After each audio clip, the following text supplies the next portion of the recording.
In the first part, I turned Portugal from a bankrupt backwater of Europe into one of the wealthiest countries on the old continent, and I did it without conquering a single centimeter of Catholic land. I left behind the foundations of a colony in Brazil, a foothold in Africa, and after rounding Africa, I not only managed to open trade routes to India, but also to acquire territories there. However, an income of 650 gold is only the beginning. In this video, I'll show you how to increase your trade income. This time in 5 not so simple steps, because I have to admit that building a colonial empire is a real challenge. First, I'll show you how to quickly fix my mistakes from the first episode, which will then allow me to rapidly conquer Africa and South America. Unfortunately, religious conflict and difficult decisions will stand in my way, and the next challenge will be recruiting workers. And in the end, other colonial powers will come for my riches. Welcome, imperialist Lucas here.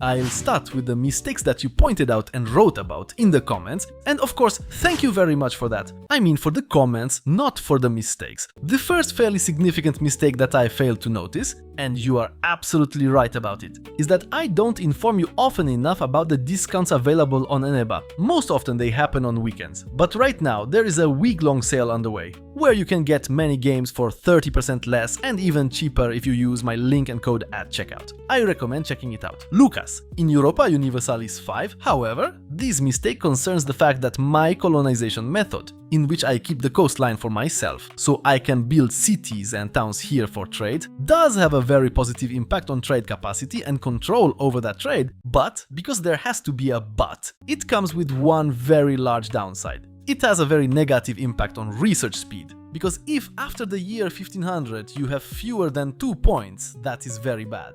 In fact, extremely bad. And you can clearly see the heavy penalty from control. I spent several hours replaying the next 20 years in different ways, and based on my tests it turns out that the core idea behind this strategy is correct. It's just that once we have established the cities and towns, we should simply transfer them to colonies, or create new colonies there. This is especially true for locations where I did not demolish the production buildings, which means the location's wealth is very high while the tax base remains low. As for this region of Africa, I'm keeping it for now. I'm using its population to colonize South America. Because the distance between these locations is very short, my colonies receive a massive population growth bonus. These two cabinet actions make population transfers possible. That is also why, for now, I will keep the colonies in this area as well as those here in the south under my direct rule. Only after I conquer additional regions will I create new colonial nations and transfer these territories to them. This should create a sort of self-sustaining colonization system. On the other hand, it is very important to release a colonial nation in India as soon as possible.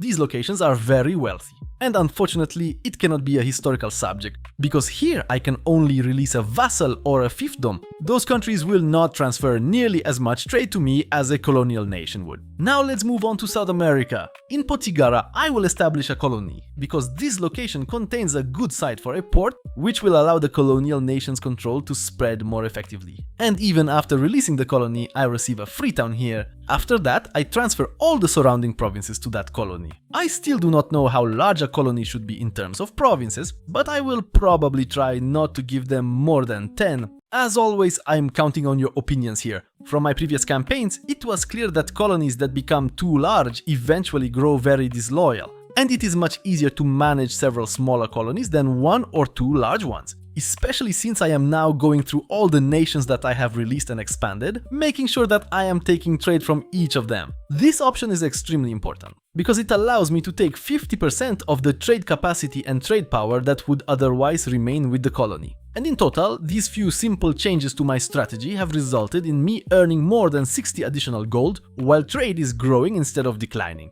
You can also see some positive changes when it comes to my research points. To strengthen them even further, I grant several privileges to the clergy, making sure to focus on increasing their satisfaction at a low cost, because this has a very positive effect on research. And now that these two relatively small adjustments have been made, I can move on to the next step, where I will focus on further conquests in Africa.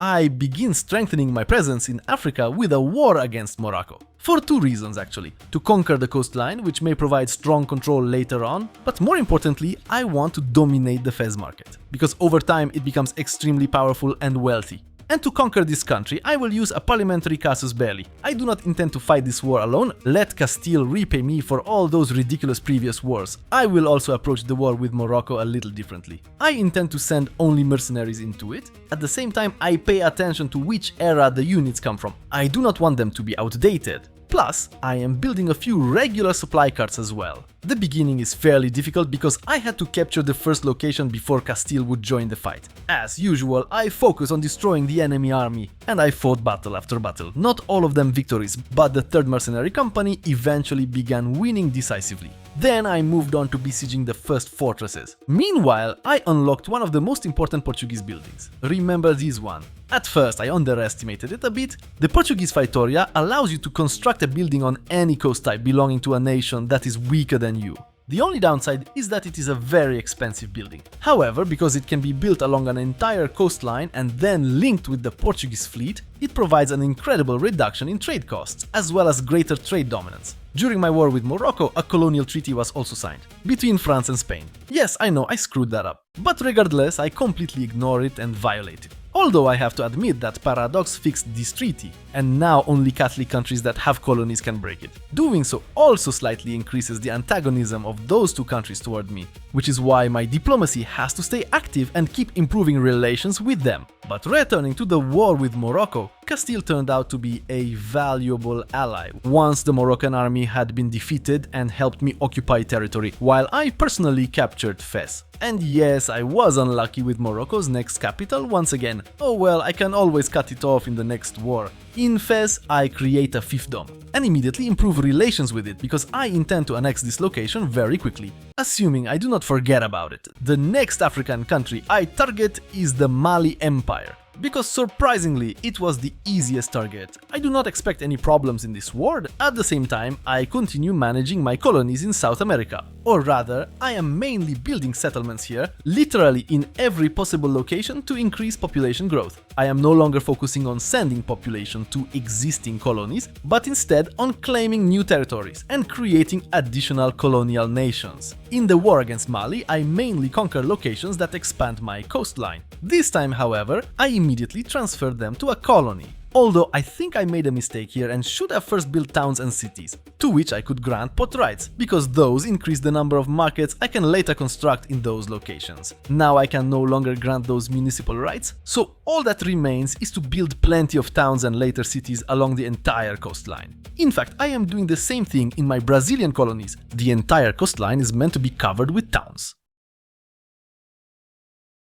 And so I reached the year 1537, when I had to decide which ideas to choose during the Reformation era. And honestly, for Portugal, the best path is the diplomatic one, because it offers a lot of bonuses to trade, colonization, and fleet maintenance costs. As I have already had the opportunity to learn in some of my other campaigns, this value is incredibly important. On the other hand, the trade advantage I could gain from the administrative ideas is not all that important. That is easy enough to achieve with a fleet. As for the military ideas, to be honest, the only thing I really care about there is the siege bonus. So yes, for Portugal the choice is very simple. I am also definitely spending too much on colonies at this point. This era also introduced two new values: mercantilism and free trade. The choice here is very simple: mercantilism. Free trade mainly increases the trade flows handled by my merchants, but that is the merchants' private share of trade, from which I gain nothing. And even worse, it increases their wealth, which is already extremely high thanks to trade, so why would I want to double it? What is more, because of the merchants' growing power, the taxes I collect from them are already reduced.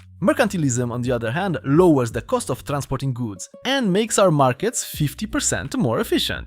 The institution of global trade appeared in Lisbon, just as modern artillery did, while confessionalism emerged in Rome. Meanwhile, I turned my attention to conquering another very important country, Kilwa. It is very weak, and I need to take it before Orissa or the Mamluks do. Of course, the moment I start one war, rebellions immediately break out in my earlier colonies. And just so we're clear, these rebellions are happening constantly, they are incredibly annoying. What is even worse is that despite winning wars, I often lose territory because of them. I am not going to show the process of retaking those lands anymore. Meanwhile, I annihilate Kilwa's armies. I absolutely love setting up those fortress traps for my enemies. And who would have expected that Kilwa could be conquered in a single war? And this time, I do not make any mistakes. Before transferring these territories to my colony, I demolish all the fortresses, and in the cities and towns I finally issue the trade edict, because somehow all of the cities still have unused municipal rights. Then, once everything is finished, I create the colony, which is already generating incredible profits for me, and those profits will be even greater in the future.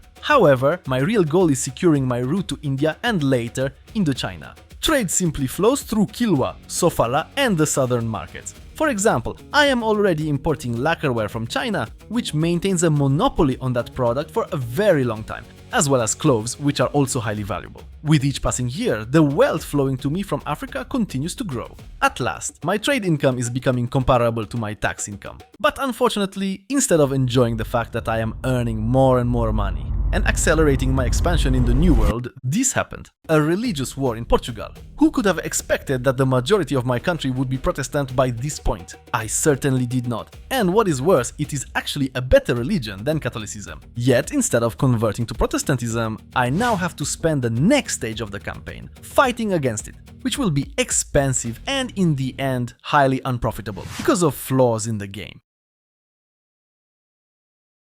I have to completely stop supporting colonization through my cabinet actions, because they will now be occupied with converting my country, starting with the locations where I have the highest level of control. In general, Protestantism seems like a much better religion for Portugal when it comes to colonization and the rest of the campaign, but let's be honest, Portugal is a Catholic country. Though, to be serious, it is really only about the conquistadors, who are available exclusively to Catholic Iberian nations. And I tested this in my trial game. When I switched to Protestantism, for some unknown reason, I could no longer create conquistadors. Unknown because there is no tooltip explaining why I cannot recruit them. That is genuinely frustrating in such a complex game. But I would have moved away from colonization anyway, because I need to start accumulating larger amounts of money.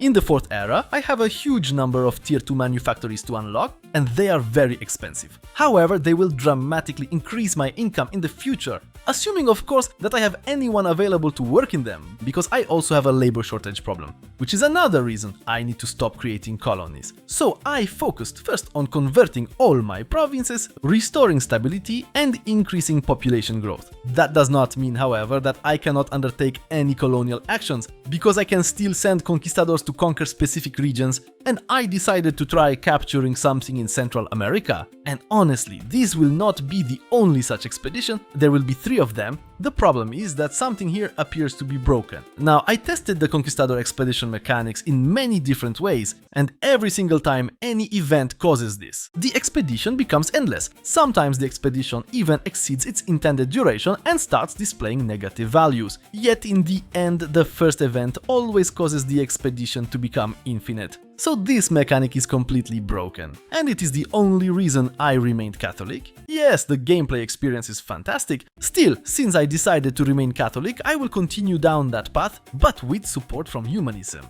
as well as bonuses that speed up the conversion process. I modernized and expanded my fleet. The best place to do that was Lisbon, because I had my best port there. The greater the capacity, the faster ships repair. I also had to suppress countless rebellions, mainly in my African colonies. I will not hide it, it is extremely frustrating. Fortunately, enough countries eventually ignored the Treaty of World Division for it to become invalid. Even so, the damage had already been done, and now France has powerful colonies wedged between mine. And if I had been a party to that treaty, those colonies would not exist there. A lesson for the future. Because EU5 is a massive game with an enormous number of mechanics, and on top of that, I have constant colonial rebellions to deal with. It is genuinely difficult to keep track of everything. Especially since lately I have been playing exclusively on the highest game speed. Speaking of wars, it is time for another parliament session and another war in Mali, where, just before declaring war, yet another revolt began. You can genuinely go crazy dealing with this. At least the troops were already in possession.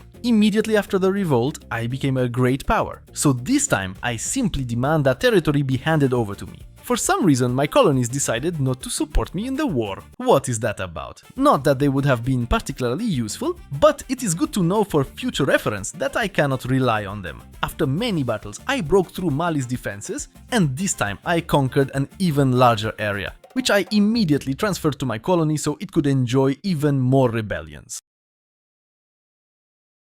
Jokes aside, what I actually discovered was this building, the Colonial Administration.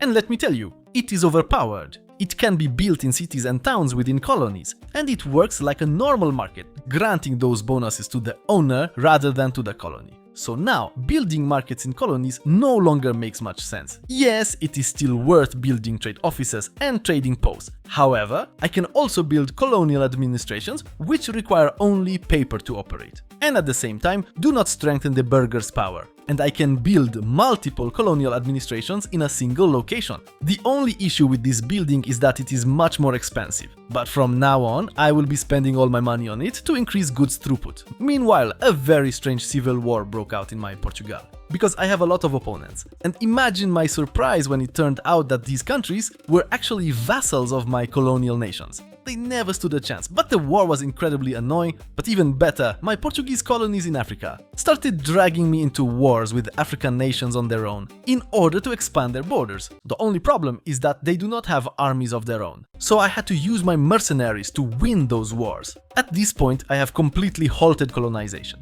because I am genuinely running out of population. Many of my locations are suffering from severe population deficits, even though I have done everything possible to maximize their growth. Yet, too many people are still emigrating abroad. Because of that, I need to change my approach. I am now trying not to conquer or colonize, but instead to build Portuguese factories overseas. In order to create an even more powerful trade network, my goal was to cover the entire Indian coastline and then send in my fleet to completely dominate the market despite my relatively low advantage. After 20 years, I finally managed to stabilize the country and bring the religious war to an end, which had a very positive effect on my scientific research. Although, okay, I know my research is still quite weak, but at least Portugal now has a stable internal situation. Meanwhile, my trade income has surpassed 1,000 gold. And in fact, for quite some time now, I have been earning more from trade than from taxes. That is mainly thanks to this strategy of building trade offices around the world, as well as constructing factories in specific locations. And just look at this. Even though I do not actually control a single location in Yemen, thanks to my factories and the ships that increase my presence there, I am the second strongest country on the list. That allows me to export resources from there very profitably. And over time, my dominance will only continue to grow. Unfortunately, these buildings have made my burghers extremely powerful, and I am not sure how to deal with that. So feel free to leave me a comment with a suggestion. I am counting on your help. During this period, I also managed to increase the percentage of Catholics in my country by more than 20%. This is also the point where I increase my diplomatic spending in order to improve relations with China, and I finally begin researching technologies from the 4th era, even though I adopted the institutions a long time ago. First, I want to strengthen the power of the crown so I can extract even greater profits from trade. Only then do I begin unlocking several key new manufactories, mainly tools, beer and some of the stronger alcoholic beverages. And as Portugal, I am going to avoid researching all kinds of textiles for now,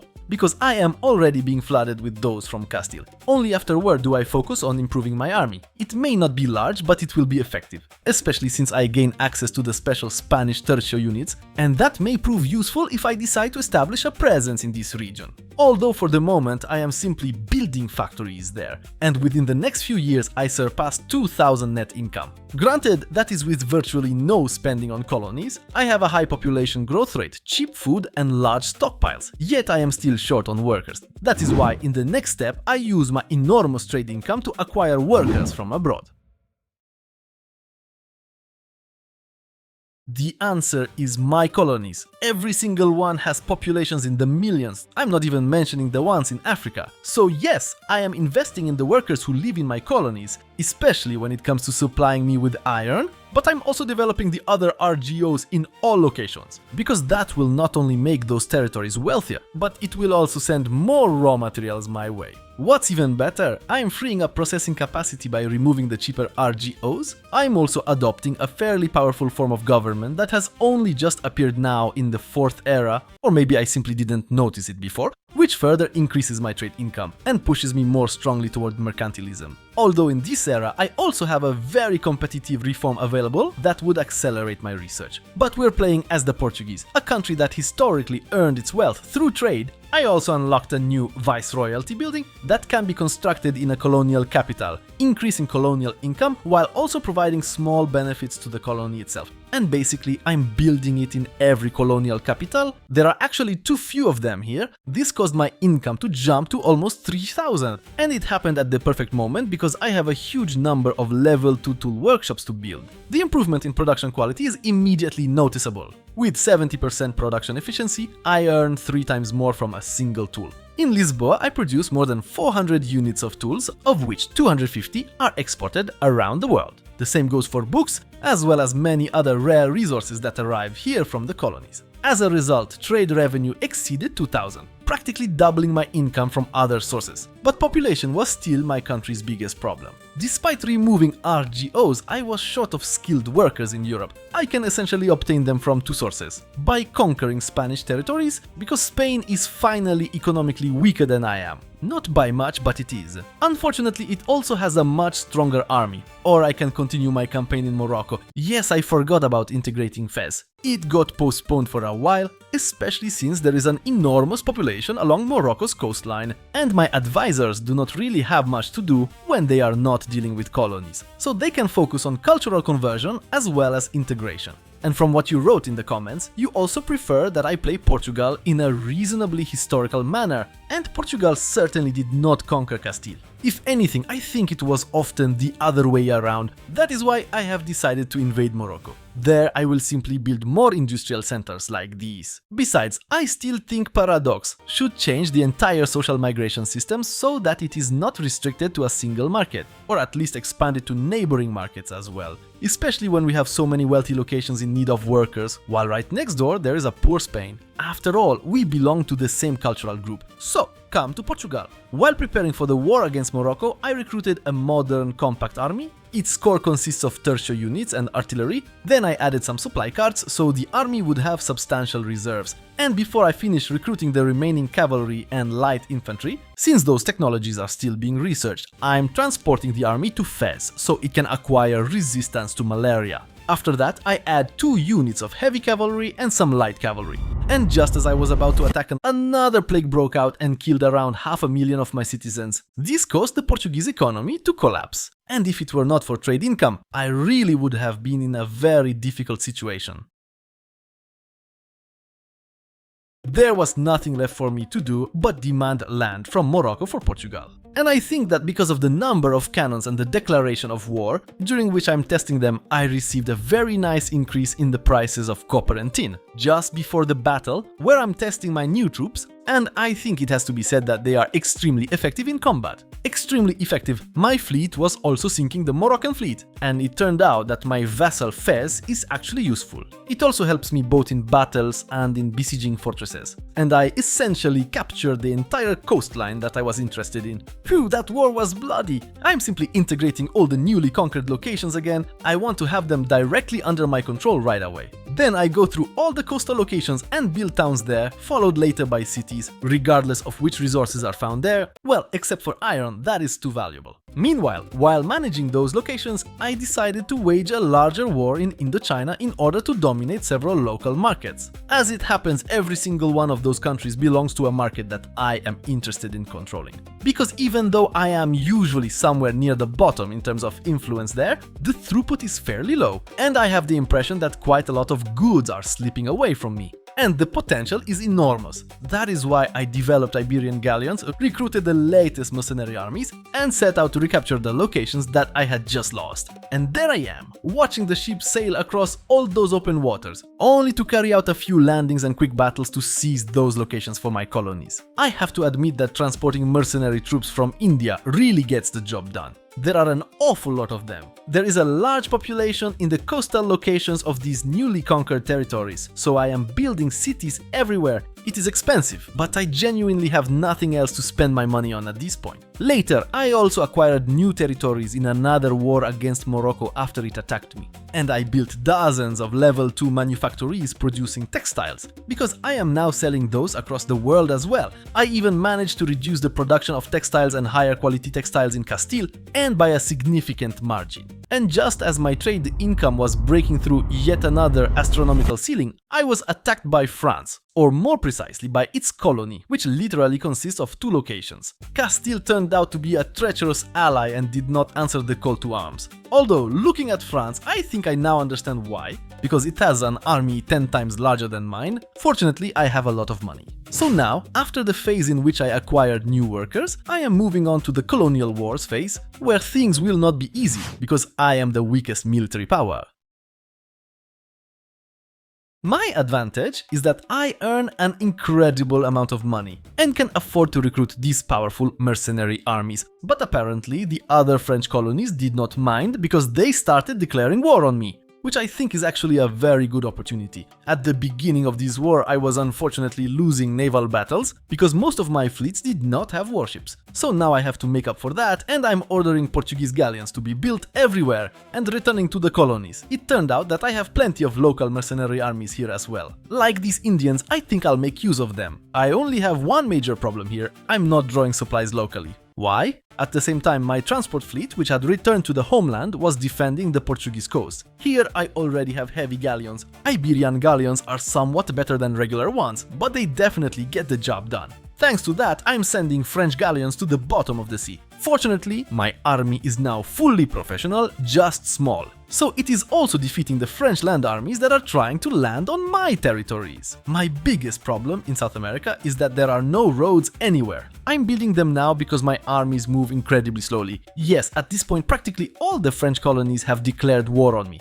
I'm going to take advantage of that, seize as much territory from those colonies as possible, and perhaps even take over some of them entirely. Yes, I can conquer entire French colonies without any problem at all. The worst part of all this is simply supplying the armies that have to occupy territories deep in the jungle. Local looting is unfortunately not enough. And after a few years, I essentially decided to let France land troops on my territories. Then I could use my numerical advantage and easily crush the French armies. Well, perhaps not that easily, because the casualties are heavy. And once I had basically destroyed most of the French fleet, I began blockading the entire French coastline myself. To gain the remaining war score points, since I needed to get above 10, I decided to invade the English possessions. Something else that surprises me is that when I have mercenaries, I cannot use them to assault at all. And once I passed 10%, I could start taking territory. Well, okay, I can't conquer that much, but I can always demand a substantial amount of money. That was a bloody war. And honestly, I was really surprised that, as a result of these wars, France lost all of its territories in South America.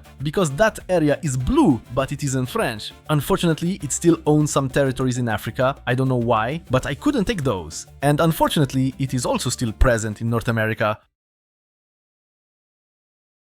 After that war, I focus on improving my relations with France in order to form an alliance. Because at this point we no longer really have any disputed territories, all of them are mine now. On the other hand, it looks like my relations with Castile are unfortunately going to worsen. They may be poorer than I am now, but they have much larger armies. LOL, they really are poorer. Unfortunately, as a result of that war, most of my fleets were damaged, and now I have to rebuild them, so I'm recalling all of them to the homeland. At the same time, to make the most of my colonies, I'm building towns all along the coastline. There are going to be a lot of them, and unfortunately expanding the fleet means that I am now spending truly enormous amounts of money on maintenance, but thanks to that I am the 4th greatest power in the world, mainly because of the size of my fleet, which will now ensure that my naval presence across all of my waters is as large as possible, because that further reduces the cost of transporting all goods. That has an incredibly positive effect on my trade income, which has increased by more than another 1000 golds. So yes, the fleet has just paid for itself. And all of these efforts continued until 1637, until the dawn of the age of absolutism, when I was faced with a genuinely difficult choice.